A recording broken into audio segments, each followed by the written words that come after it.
So let's take a look at getting text into our document and how things play.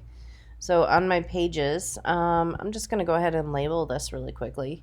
When we type in InDesign, you are going to want to click and drag to make a text box. So to start, this is going to be where my cover is going to be placed. I'm going to select all, and then I can go up here to my text character palette. I can increase the point size. I can make things all cap. I can change just one letter so that it's superscript. Right? So basically the same thing as Photoshop and Illustrator. The big deal, though, is that we are clicking and dragging to make a text box. So I'm going to go ahead and go down to my second page. And I'm going to just make a quick text box here that covers the top half of the page.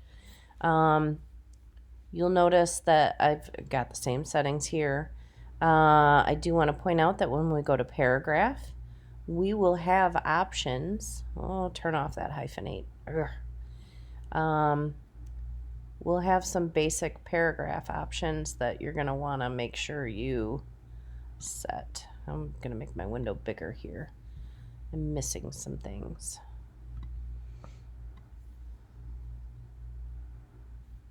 Okay, so I'm going to go back to just the plain text option here. And I'm going to go ahead and I think I can control click into here. So in Mac, it's control click. And I'm going to go ahead and insert, or I'm going to fill with placeholder text. Now I'm putting this in here just so I have some text to work with. You're actually going to be either typing in or copying and pasting in your own text. But once I have this here, this is what I was looking for. I can change so that I have multiple columns. I can change what's called the gutter, right? So that's between my columns. I'm going to increase this, so watch what happens with the spacing between the columns. Sometimes the default is set just a little too close, so I'm going to set it at like 1/4 of an inch, or the same as what my margins are on the page. You can see how your text starts to flow. I can also go back and change the size of my text box. Now notice what just happened there. I got this little plus. This little red plus here says that I have more text that's part of this box.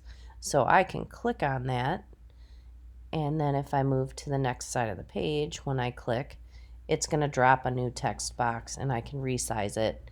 But the nice thing is it automatically flows. So I click on my first box. I need this to be a little bit longer. Well, now it flows that text from this one into this one, and it's pulled back in that information that was placed into this box. Now I can click on it and hit delete, and then that little red box shows up again.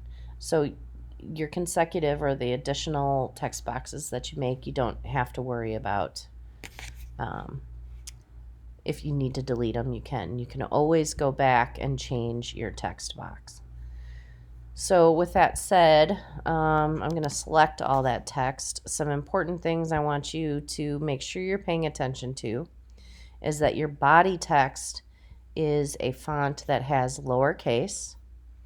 You need to focus on punctuation, grammar, all of those things. So if you're taking text from somewhere, make sure that you go back and proofread it and correct it.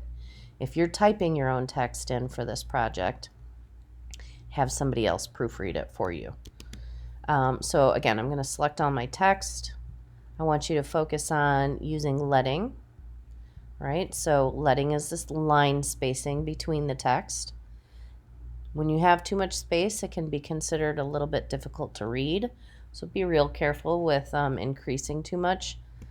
I don't want spacing like that unless it's an important component of your overall design, aesthetic, and layout. So probably the default as auto is what you're going to use. Now your body text, the bulk of your text, should only be 12 point at the most. And actually 10 point is a better, is often considered a better number for your text. This is not about quantity. This is about your quality of how your text works with the overall page layout. I do want to point out your margins are here, right? This pink line, it's not going to print out. The center line, that's not going to print either. Those are simply meant to be guides to help you plan for that white space to make it easier to see your page. You're going to see how to put pictures in and wrap text in the upcoming videos. I would also point out that when I have my text highlighted, you've got all of these options here. You can mess with your, which one is this? Your tracking or your kerning. You can stretch, you can rotate your text. This is where you would change your justification. So if you want your text centered, you could, but that really is not good practice. Most text is left justified. You might have some things that are right justified, like a small portion, like an ID on a picture or something, but typically left justified is how you go. But you can also do a full justification, and all that means is when we look at this, it's going to put your text in a column block format. I like this a lot. However, it creates some really awful spacing. So there's a lot of work that you have to do to go back and fix this. So like you would want to go in and actually change this line of text and mess with this type of thing so that your text, so that your line fits in there a little bit better. You can get really involved in it, and even that doesn't look very good. So just be aware that there are some adjustments that you will have to make to alleviate these random spaces. It is, I will say, a little better if you turn on the hyphenate, but again, not great practice. So, with that said, I think that's everything that I want to show you with text and how you just make a text box, link your text boxes.